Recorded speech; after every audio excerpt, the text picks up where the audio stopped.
welcome back to PA Chalk Up. I'm your host Manny, and today we have Antwann. Hi Antwann, how are we doing? Doing well. How about you? I'm good. So if you just let us know who you are, what you do, and how you got to where you are.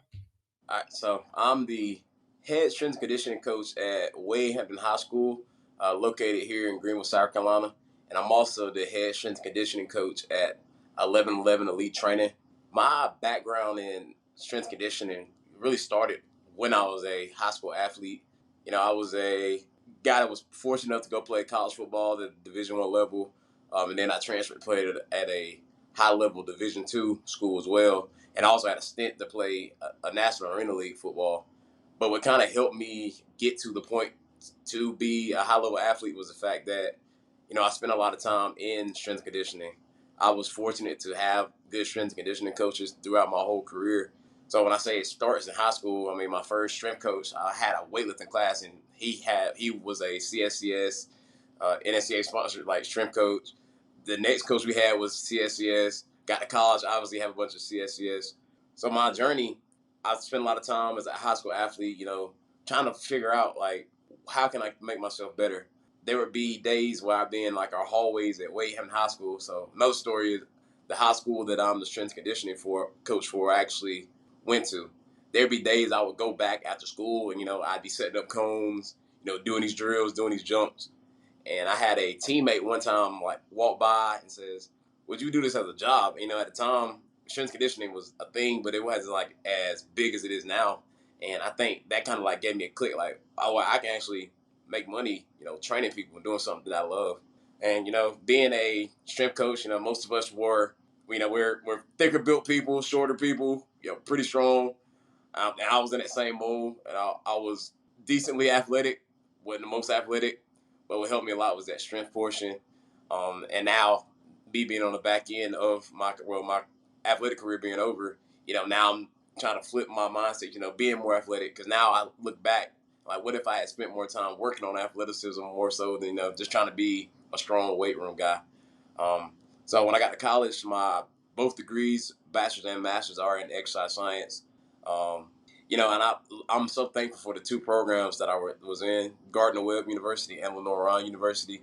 They were true exercise science programs. It wasn't just, we want you to pass the CSCS. It was, we want you to be able to go out and coach. We want you to be able to go out and do cardiopulmonary rehab. We want you to be able to go do all these things. So there was a lot of application into it. So I'm forever grateful, because I know there's many people that do graduate with an exercise science degree and they feel like they're lost. They get to a job and they're like deer in the headlights. But for me, I was prepared step by step every single day to go and do what I do. I wouldn't change my job for the world. Like I love what I do. I love the athletes I train. They're family to me. They mean everything to me. So next week, with it being our 4th of July week, and through the high school league we have to have a dead week, I will be without 10 of my athletes for a week, and I don't know what I'm gonna do next week. But that's just a little bit of my background. You've kind of had the same experience as me in terms of the culture that you got brought up with in the strength and conditioning realm has been so positive that it makes you want to go out and have that same positive impact on the athletes that you're coaching now. That's sick to see. I mean, definitely, because one thing I try to tell every single athlete that I have is that the strength conditioning aspects, the weight room, the field work, the mobility, that's the one place where all you have to do is try.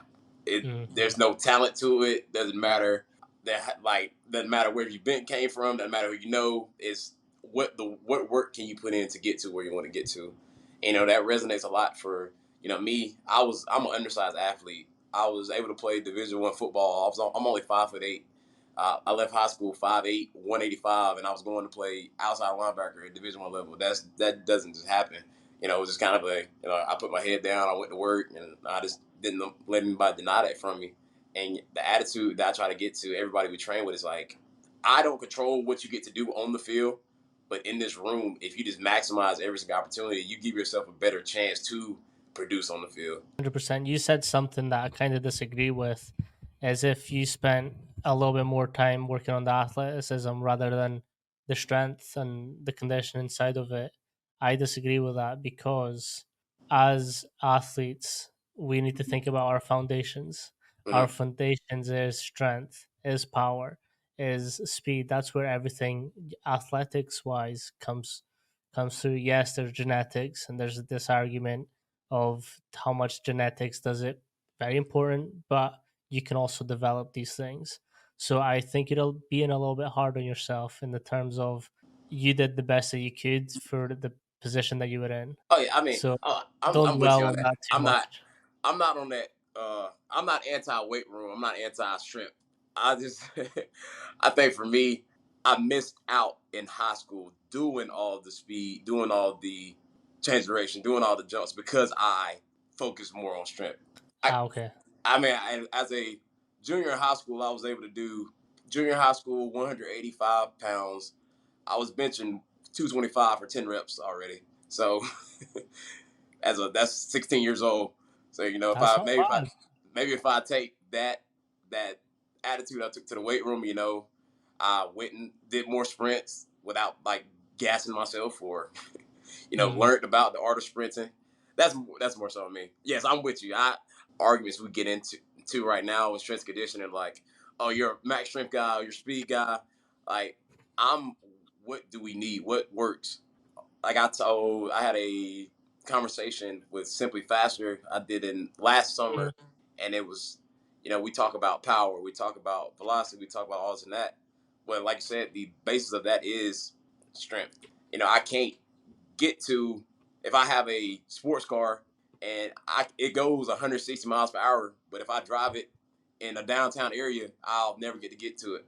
So the Mhm. same thing. We need to train that whole force velocity curve. I need the bar to move slow. I need the bar to move fast. I need it to be unweighted. I need it to be weighted.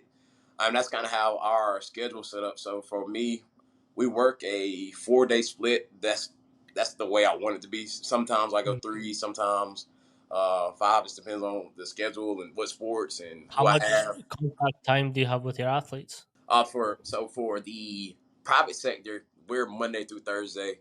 That's and I work with the high school, college, and the adult athlete group. So I get them for an hour. It's 4 days a week.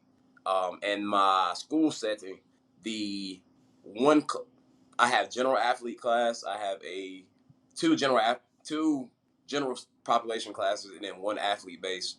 So for this upcoming school year, my first semester athlete based class is wrestling, basketball, and then female athletes.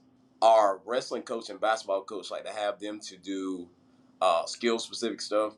So I'm switching that to almost working a 5 day template. It'll be off the Mm. tier system. So Monday, Wednesday, Friday will be our main tiers, and those will be the days that the basketball and wrestlers will be with us. And then those Tuesday, Thursdays, I'll focus more Total auxiliary type buckets.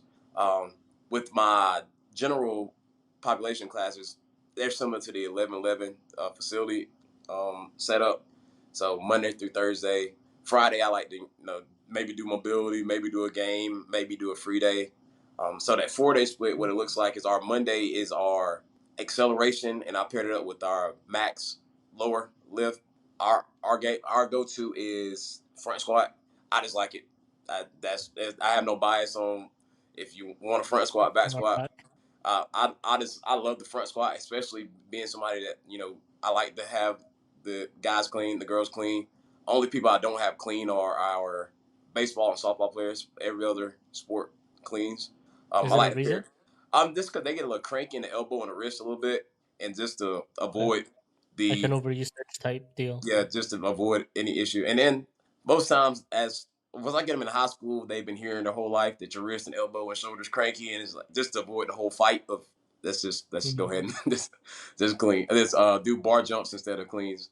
Um, so I paired up the acceleration day with the max lower body day because acceleration is just overcoming your own body weight. So if I can increase my peak force or my max strength, I should my acceleration should improve just a little bit more. So that max strength day is going to be bars moving slow.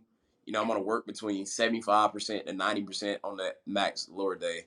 Um, Going into a Tuesday, what it looks like, we're going more into a change of duration focus. I want to work 0 degrees on a cut, 45 degrees on a cut, and then work our frontal planes, so our shuffles, our crossovers, and I'll pair Can that. you explain how you've broken that down and the type of drills that you're implemented in those? So the 0 and 45, I got those from the guys at Elon. I forget their names. That the way they set up their change direction stuff. So 0 degrees working straight back, so straight ahead, come straight back. 45 degrees working back at an angle. We'll start off in the early off season or early training. We'll work. All right, one step, come back. All right, 3 steps, take it back. All right, let's go 5 yards now. All right, let's go 10 yards now. I'll pair it up with a decel. Uh, go 5 yards, come back, decel. All right, go 5 yards, come back, then go back 0, decel. Now as we get closer and closer, then I'll start combining our movements. So I'll go 0 degrees, 45. Any way that I'm just working that hard angle cut. That 0 degree, 45. Those are the harder cuts to make. Um, and then our frontal plane work. That's just gonna be, like I said, true shuffles, true crossovers. Thing about working in the high school population, a lot of kids, they don't understand how to crossover run. Sometimes they don't even understand how to shuffle or what it should really look like. You see a lot of the heel clicking. I mean, but you can't really. If what I try to tell them is like, you want your feet under your hips when you shuffle.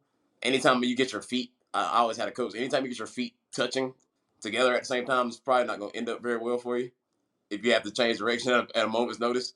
So to try to have them, Right. really, really, really stressed. Even working tempo. All right, let's tempo on the shuffle. All right, as we get good at the shuffle, now let's shuffle into a sprint. Let's shuffle back. Let's shuffle here, crossover, run back, sprint again. The thing about the change direction, which I love, but which I also hate, is that change direction is 360 degrees. It's Mhm. literally impossible to prepare your athletes for everything they Every could single go angle. against. As but which allows you to be creative, but what then holds me back is that I'm almost a perfectionist. So I'm like, well, what if they have to do this? What if they do that? Then I end up with an hour and a half change of direction day. So I try to be, I try to have it scripted out. Like, all right, we want to do this, we want to do this, do this. All right, cool, check that box. And also we work our starts in that same direction. So if I'm working 0 degrees, I want to work a start that's going 0 degrees. A start that works 45 degrees. And we'll do our plyos in that same direction. So we'll do Mhm. 0 degree jumps, 45 degree jumps. Getting to the So weight. do you have that velocity and essentially like explosive movements all in that same day? So I will. We jump. Well, I say. Let me say this. We're gonna do some type of jump every single day, but Okay. our jumps are gonna be in the direction we're working in. So on the day like Monday when we're doing our acceleration, that's gonna be our more horizontal based plyo. So your broad jumps, your power skips for distance. Um, and then when I go to, like I said, then going to the next day. Now let's work a lateral bound. Let's work a power crossover. So what I like to do, if I want to be working forward, I want to spend that day where everything we do is forward. If I want to go change the direction, I want to make sure everything that we do that day is change direction based. Yeah.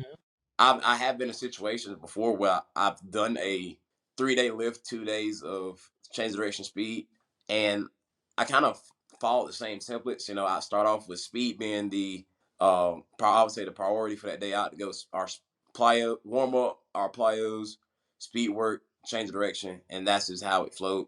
Right now, I'm really loving this 4 day template because it gives us like almost like a sniper like focus on what we have to do for that day rather than being like, all right, what's next? What's next? What's next? Now I think my athletes kind of figure out, all right, this is kind of flow things. And once we get used to a movement, then I'll progress it. I mean, because even trying to teach a high school kid how to power skip that sometimes can take about Hmm. 4 weeks. 20 minutes. Yeah, so, Impressive. so um, it's just been exciting, kids to see in progress too. You know, getting a little bit of coordination base. So I Yeah, want I think that's when it clicks for them as well when they start seeing, oh, actually, this is making me and allowing me more movement, so I can do this. I think creating those links for them as well creates that not just buy-in, but their ability to be like, okay, let me put more effort in because the more effort I put in, the more I get out. Hey, I mean, like I'm lucky that my a lot of my best athletes are actually some of my hardest workers. When you Mm, when you get a guy that's starts school year off, slightly kind of skinny, good athlete, but now he's patting on some muscle and now he can dunk off of one leg. If you're the guy that's behind him, you're like, oh, all right, this works. So it kind of Yes. it helps when you have a lot of great athletes. Our lift on that Tuesday is going to look like the bar's going to move a little bit faster. We're going to start off with some type of Olympic press movement, whether it be a jerk, push press.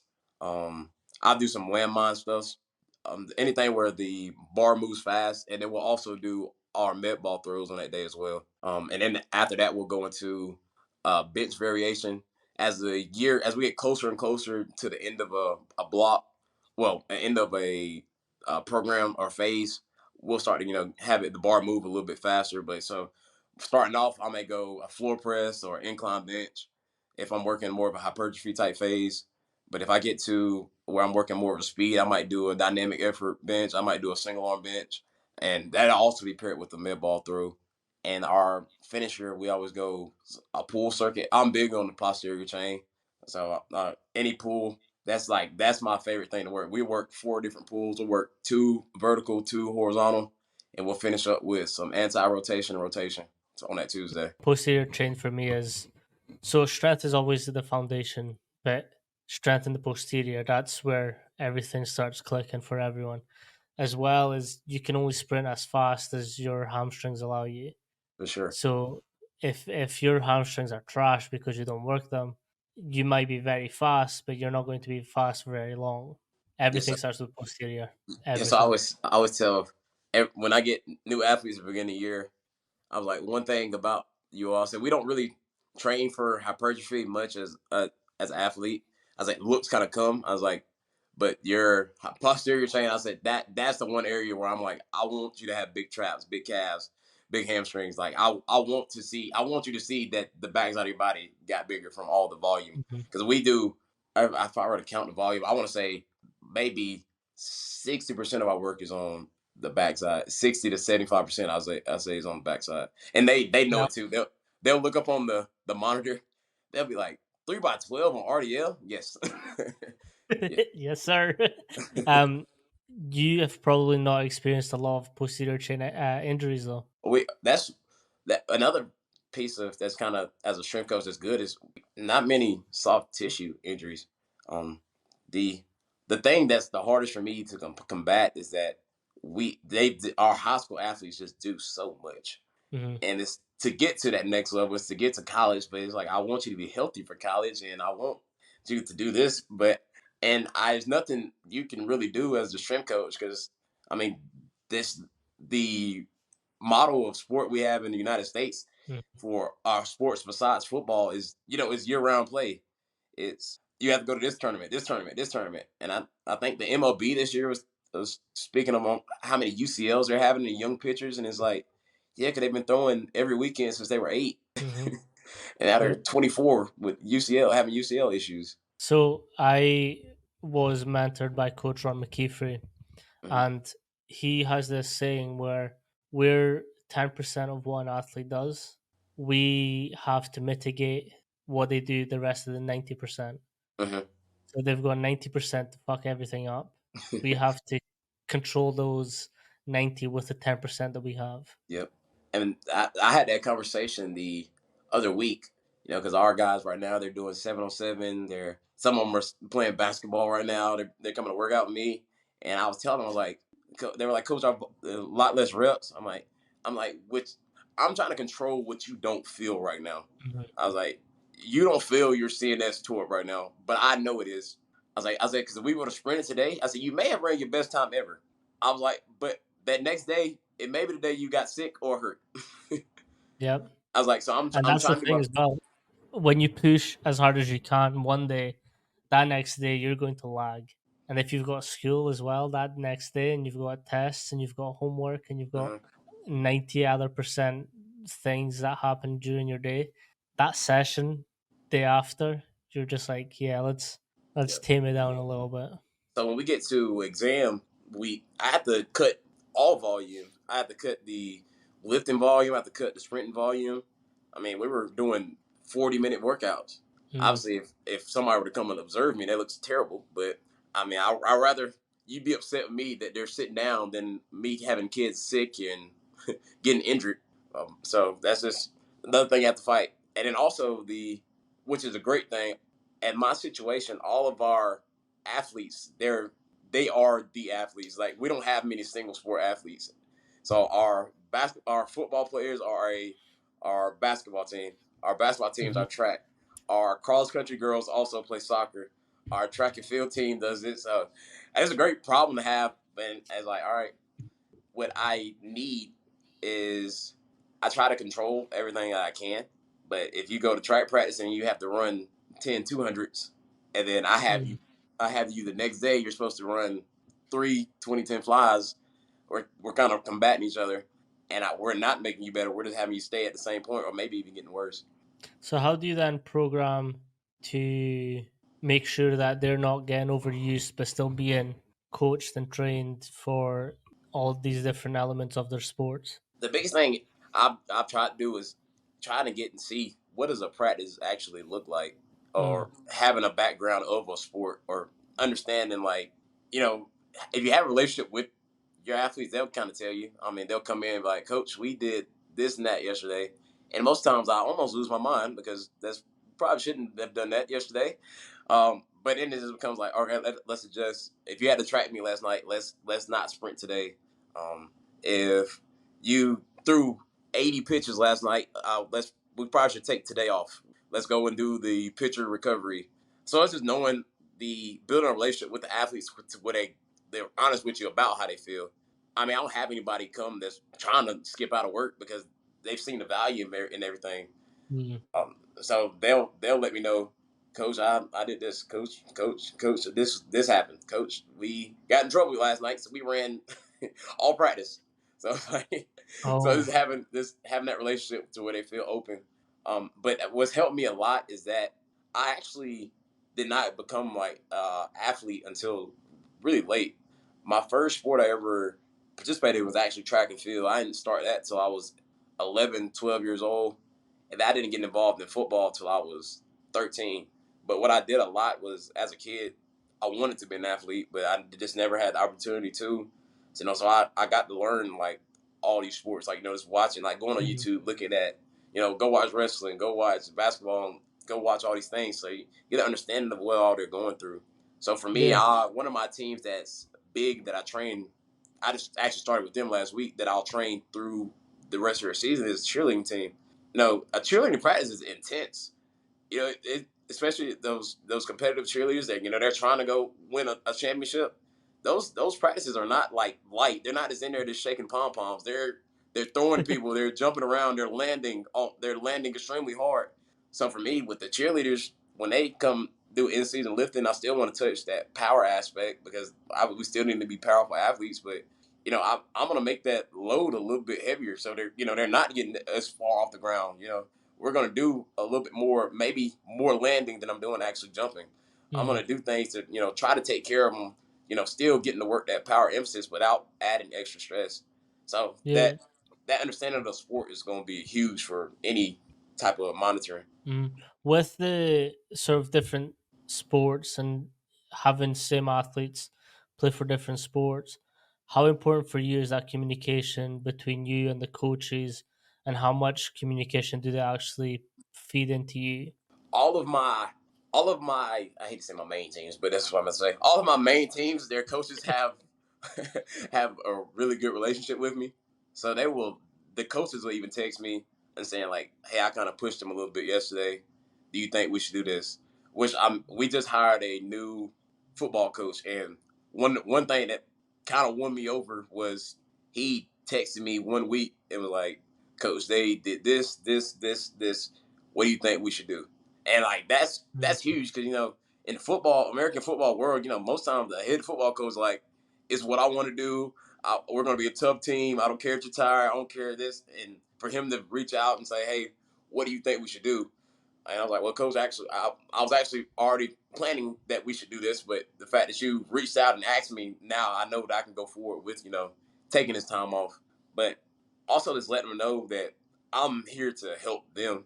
Like nobody gets to see what we do as strength coaches.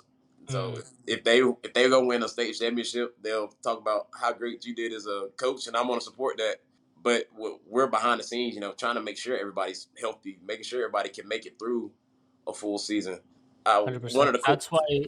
I really love the relationship between Coach DeBoer and Coach Mack, where Coach DeBoer put so much emphasis on the strength and conditioning side for the UW and now Alabama team Hmm. that everything that Coach Mack does, Coach DeBoer fully supports because it's worked everywhere they've been. So I 100% agree. Like he gives Coach Mack the freedom to do whatever he wants to do because he knows it works. And I think that's kind of the same situation that you're in, which is awesome to see as well. I mean, like when I speak at the coaches meetings in the fall and the spring, I always tell them I was like whatever biases we have or whatever we thought as athletes or as coaches, I'm like it really doesn't matter. I was like because our playing career is over. I was like it's not about if you like me. It's not about if I like you. It isn't about if you lift it every day of your life. It's not about if you hate the weight room. I was like we need to do whatever's going to get them to progress. Whatever's going to get them to 100%. winning games. What's going to get your best players on the field, what's going to get your worst players on the field, what's going to get you to have success. So putting yourself aside is the biggest thing. I mean, I was when I first started off as a strength coach, I was 22, 20, 21. I mean, the workouts I used to right were like I could have hurt somebody. Like they were 3 hours Mhm. long. So it's like, and now like I don't mind if I have a lift that lasts 30 minutes. If we were high quality the entire time, if we got everything done that we needed to get done, that's it. Like I tell them all the time, like I'm quality. I don't need you to be here for an hour and a half. If we get everything we need in an hour, perfect. If we took all the rest we needed, perfect. If you got every single rep done in a high quality, good. That means we're Yeah. moving efficiently. I think as well, you touched on when you were introducing yourself, it's that practical science. And it's great reading textbooks and be like, oh yeah, strength you need 5 minutes rest. Power you need anywhere between Mhm. 2 to 3 minutes. Cool. You can do that all you want. But those sessions are going to be 3 hours long. Yes. Athletes don't have that time. They've got school, they've got homework, they've got so many other different things. So you can get by giving them 30 seconds here and there, work different muscles, Yep. push, pull, posterior chain, anterior. You can do so many different variations of that, all targeting different muscles. So while one's working, other one's resting.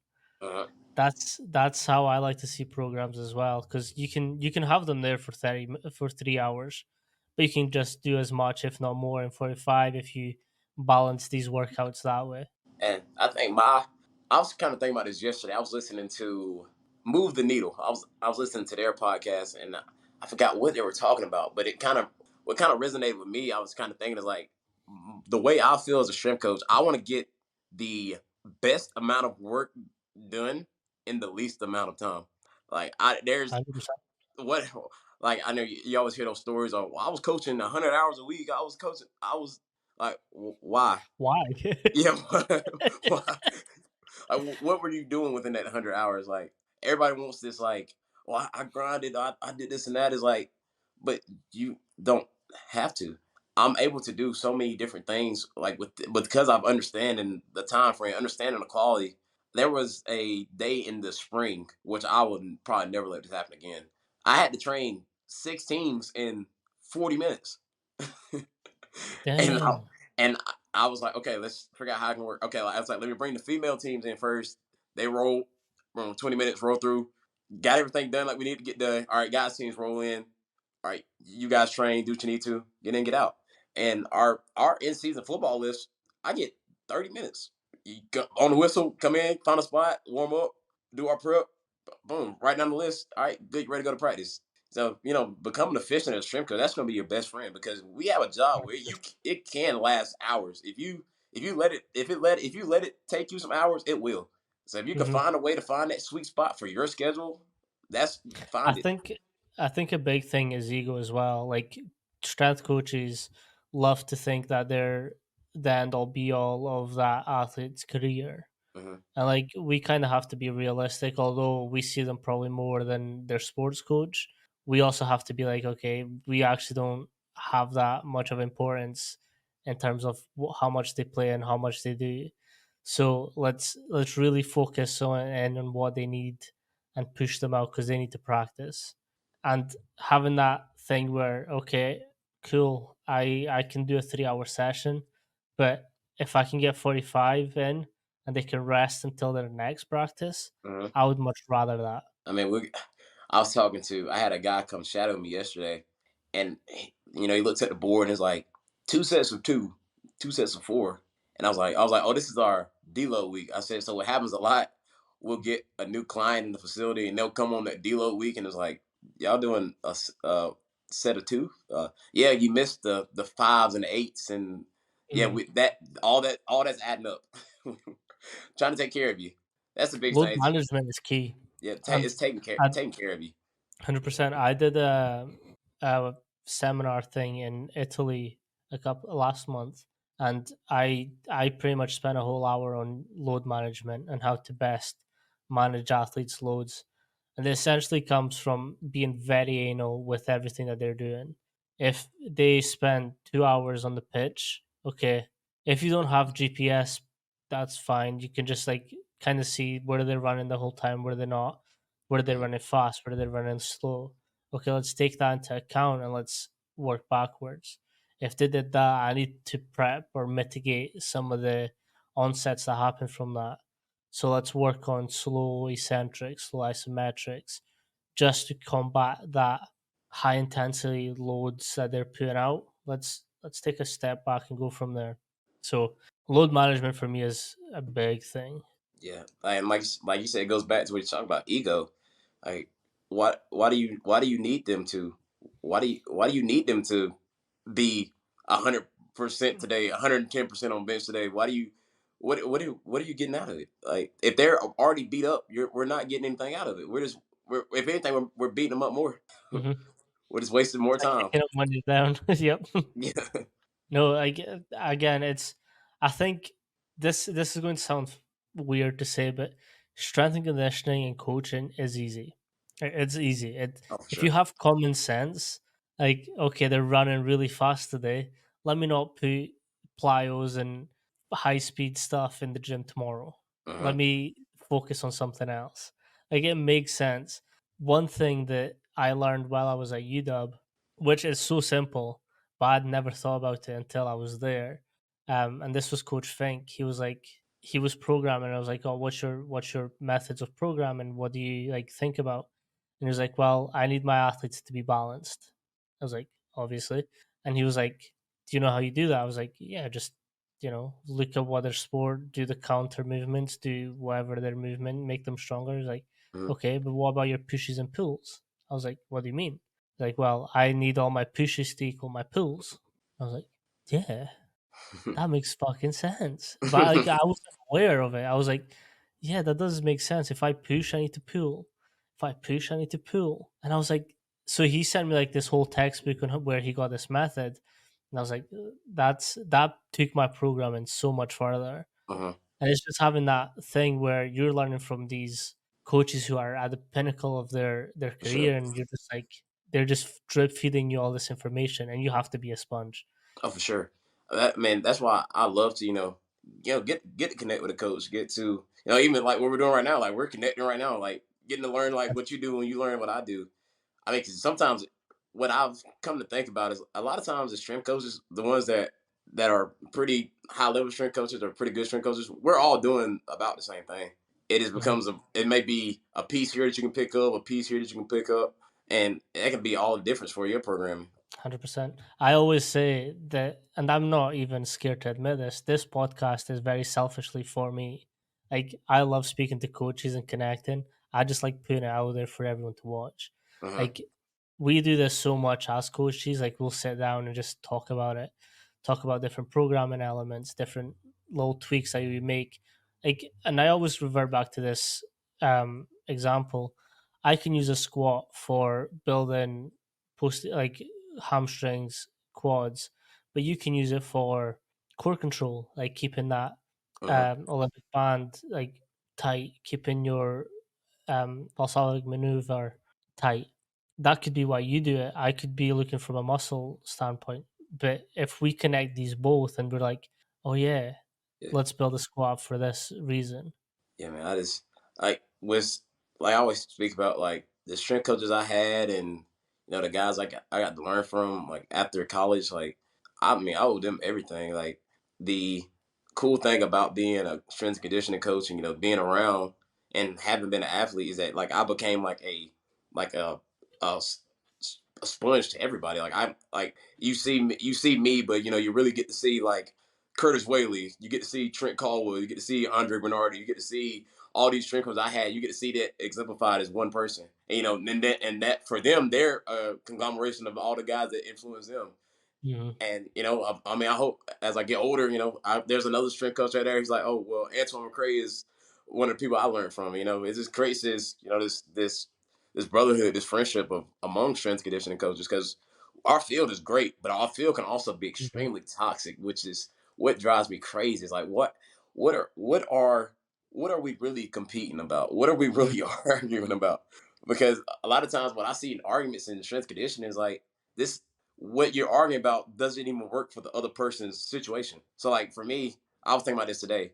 You listen to all the, talking about acceleration and talking about, and I love resistance sprinting.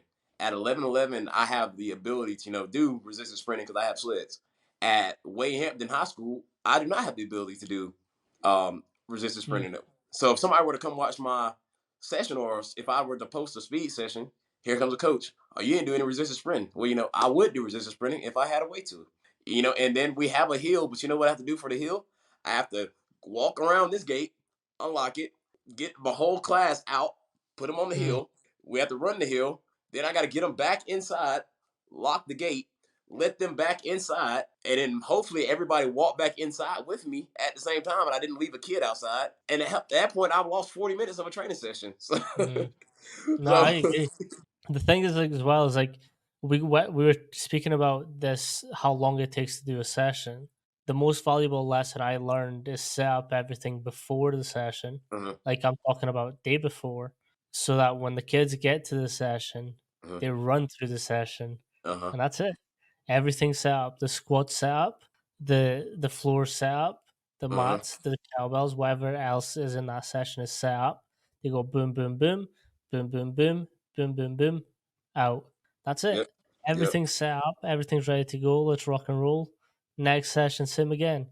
Like at UW, we had two sessions in the gym, one session on the field. As interns, during the field session where Coach Mac would go out with them, we were in the gym hanging back, setting up again for the next session. yep. I had the return to play guys, so I would have to set up their session as soon as I finished the main session, set their stuff up, run through it, go back, set up with the rest of the interns, and then go through the session. So there's so much that you have to think about, and it's not just let's be in this moment, let's be in the moment, but let's think about what's coming up as well. I mean, that's why I like to program actually in my office at Wayhampton because it's sometimes it's easy to forget what you actually have and how much room you have. And I mean, I did it a few weeks ago. I wrote a program, obviously not thinking like I'm just excited, like oh yeah, this is great, this makes Mm, sense. Then I get, they're all up there. We're looking at the monitor. I'm like, all right, this is what we got.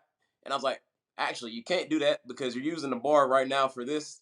I was like, Coach McCray made a mistake. I was like, give me a second. Let me alter that real fast. I think that's one of our biggest strengths as well, is making mistakes while they're watching us make a mistake.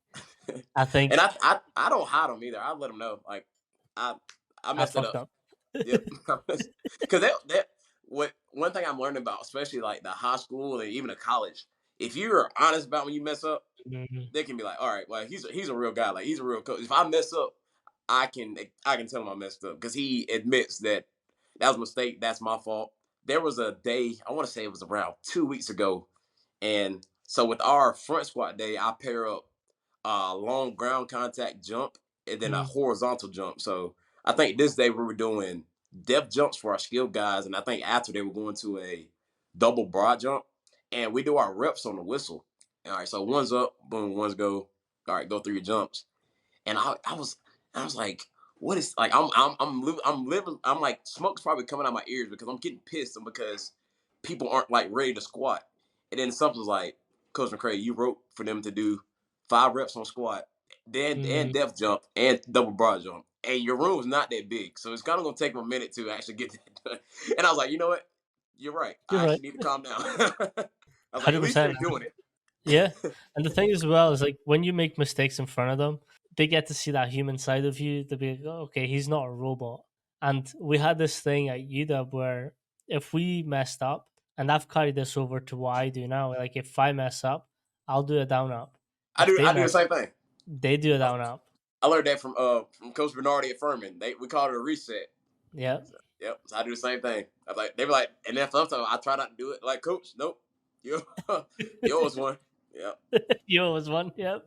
Um, I kind of wanted to touch on your athletic career as well. Uh-huh. How has that sort of helped you see where they need to be, where they need to go, and effectively program for them to keep climbing up in their athletic careers? All right. So what I kind of answer about this in two parts.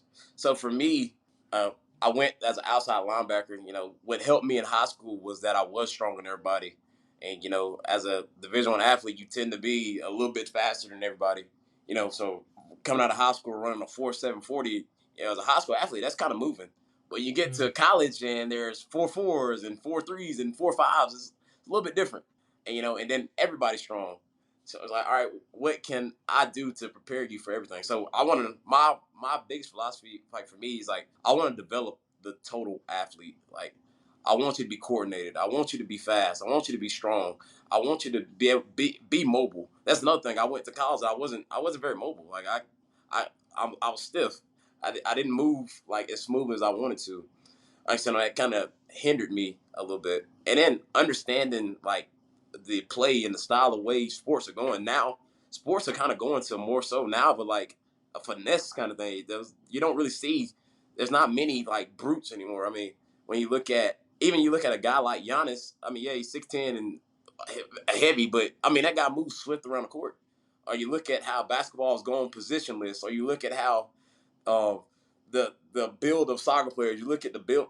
Athletes are now getting a little bit swifter, a little bit, like I said, a little bit more finesse. But that doesn't say that these athletes still aren't strong. They're still very strong athletes. So you have to go and develop these total athletes while explaining to them, all right, this is where you're at. This is what you need from right now. I mean, we have a running back who he's not a heavy guy, but for him, I was like, what'll help you more is because you the body type, you're built like you're a thicker built kid. We need to we your strength is gonna be one of your gifts. You're not a slow kid. We're gonna work that speed, but I also need you to be a little bit more powerful. So instead of us trying to run around guys, we're running through guys. Um so for filling up buckets. Yep. So looking at where do we need you to be? Um, so for me, when I got to Gardner Webb, when I got to college football, I was around the kind of weird time where it was still that old school like lift heavy kind of thing, and as I kind of went through, I kind of transitioned to more so that kind of speed thing.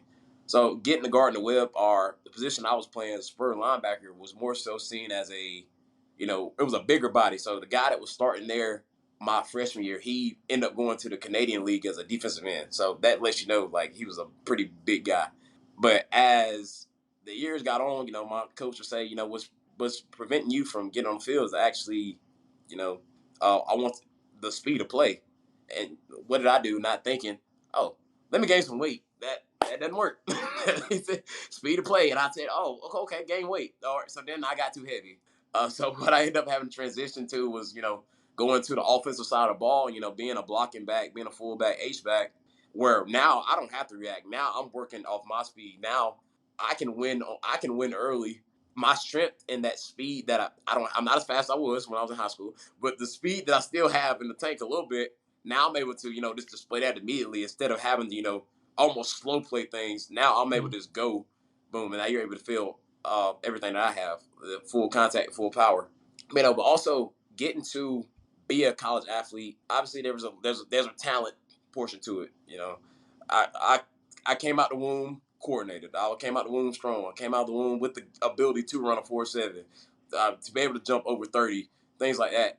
So yeah, that helps. So now, what I've come to realize is now when we look at athleticism, I think we forget to mention the coordination aspect of it. There is a rhythm to sport. There is a like a music to a sport. Like even if you listen to somebody sprint, like it should sound rhythmic. If you look Yeah, at somebody jump, it should be a sort of a flow to it. If you look at a guy, do a Euro step in basketball, it should be a flow. It should be a bounce. It should be a rhythm to it. So I think now, so with me, because sometimes our outputs, I think in some of my high school athletes, they are hindered because of a lack of coordination. So we're doing things to, build that coordination, working those skipping in different planes, working, uh, let's jump off of this, jump here. Let's take a step here, jump here. Let's run forward, then turn backpedal. Let's backpedal, turn into a run. So trying to I build think that. that's why I think that's why multi sports is so important for kids because they learn different types of movements and different sort of pathways to move through different sports. Swimmer isn't going to look the same as a basketball athlete. Basketball athlete isn't going to look the same and move the same as a tennis athlete. So it's having these different complexities of movements intertwined into one sport where they can then express their movement in different ways as well. So I've had this conversation with some of our football guys, and I'm saying, like, the Division 1 level, like a lot of those guys, like I said, they came out of the womb. Like for me, I'm 5'8", but I have a 6 foot wingspan. Like I was 185 benching 225 10 times. Like that there, yeah, there's a bit of a blessing from God from that. But when you look at some your NAIAs, your D3s, and even some of your low level D2s, I was like, we can develop a lot of you into that, getting to that level. Maybe it is just you need to gain a step on your speed. Maybe it is you're lacking the strength. So just kind of getting them to understand, like, all right, let me just maximize who I am. I may not be a All American, whatever, but who's to say that I can't develop into being somebody that can, become a college athlete, especially now, like with the ability, you can go and walk on to school. Who knows? Maybe you're just a late bloomer. Maybe the genetic piece hasn't hit you yet. And your athletic peak is actually when you're 19. And us building that coordination base has actually made a school actually want to see because, you move well. Now you're Hmm. out of school, you've developed now, puberty's now you're going through puberty, and now you're projected to be a professional athlete. So it's just just trying to get them to understand this maximize who you are and what we are right now. I can't 100%. I can't. I had a professor in Gardner Webb would say, if you want to be an elite level athlete, go back in time and pick your parents. He's like make a time machine, go back, pick your parents. And it's like, that kind of sucks to hear. Who but that doesn't mean that you can't develop yourself into being a better athlete. So that's a frequent argument I have with people is a lot of coaches put a massive emphasis on the genetics of the athletes and that's what's important. My parents aren't genetically gifted at all, but Hmm. I was managed to play and have trials and stuff for the Scottish squads. My brother, same thing. He's younger than me, but I was able to coach him, so he's better than me. He's a better athlete than me. Yeah, We had me as a coach, but our parents aren't genetically gifted. So how can we have gone to these places if we weren't genetically gifted? We worked for sure. fucking hard. We worked bloody hard. I mean, and like I spoke about earlier, is that my best athletes are my best workers, and I think their careers are going to last a very long time because they put the effort into it. They understand this is where I need to get better. Like this is going to help me. This is going to help me get to the next level. Like I'm good now, but how good can I be by applying myself? So I think that's a dangerous combo where you combine that, we combine that talent, that natural gift with, with a good program, with a good work ethic, a good attitude. Like the sky's the limit. 100%. I agree fully. Because, yeah, I agree. I agree. What's your PR song? Always very curious on coaches' PR songs. All right, so my best bench press was 380, 385. I want to say. No, PR song. PR Oh, PR song. song. I just said this is what it Yeah. was. My PR song. I was gonna list them all. My I don't know. I think when I'm put on by Young Jeezy is probably what I'm putting on because it's something about that song. I don't know. It's like every time you hear it, it's like the first time. That's the first time. Nice. What's your songs for conditioning? For conditioning, it's probably gonna be Nuck If You Buck. Never heard of that. You never heard Nuck If You Buck?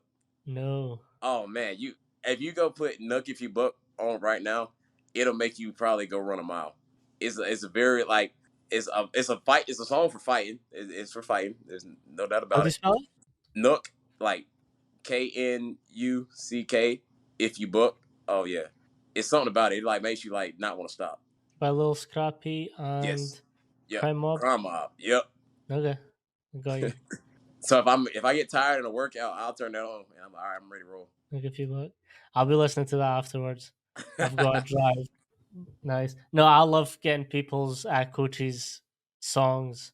Again, old school coaches will go more the rock and heavy Rock. Yep. metal. You know what I'm So talking about. yeah, so that's what when we back squat, we rarely back squat, but when we do, that's what I put on. Nice. I'm a bit of a newer, and I like rap and hip hop a little bit more. So Mhm. like, if I'm PRing, hit 'em up, classic. Get that on. That's a good one too. I get fired up. Sure, but so now me being the cool thing about being a young strength coach, the athletes I train, I'm actually in the same generation as them, which Oh, obviously helps. It helps me and hinders me. So music from like when I was in high school, if I turn it on, they're like, "Coach, please turn this off." But I'm like this song was hot. Like, what do you mean? Like, this is one of the um, best songs ever. do you find it easier having athletes who are in the same generation as you? Um, right now it's helping me because I'm still able to do what they do. Like I'm still able. What helps me a lot is that they know that I was an athlete. They know that I was at a high level. They know I would tell them I was a failed professional athlete. I wasn't a very good one, but I was still one. Um, so they know like I can when I'm telling them to do something that I actually can go and do it. Which this Mm, generation is very much like a show me. This Gen Z is very much like, all right, don't just tell me, show me. You mm, yelling at me, telling me do this and that. Well, I ain't never seen you do it. Well, like, well, I can't. So we talking about when no, we talk about the posterior chain. Like, so whenever I talk about RDLs, I'm like, all right, make sure you're going heavy. And I'm like, I did 515 on them the other day. And then, like, all right, coach. sure. What's some advice that you would give new strength and conditioning coaches wanting to come into this industry? The biggest thing is find out what pushes you and surround yourself by really good people because this journey is a journey. Like it's gonna be some long nights. It's gonna be some days when you feel like you're not doing good enough. It's gonna be some days where you might cry yourself to sleep. It's gonna be some nights where you can't sleep.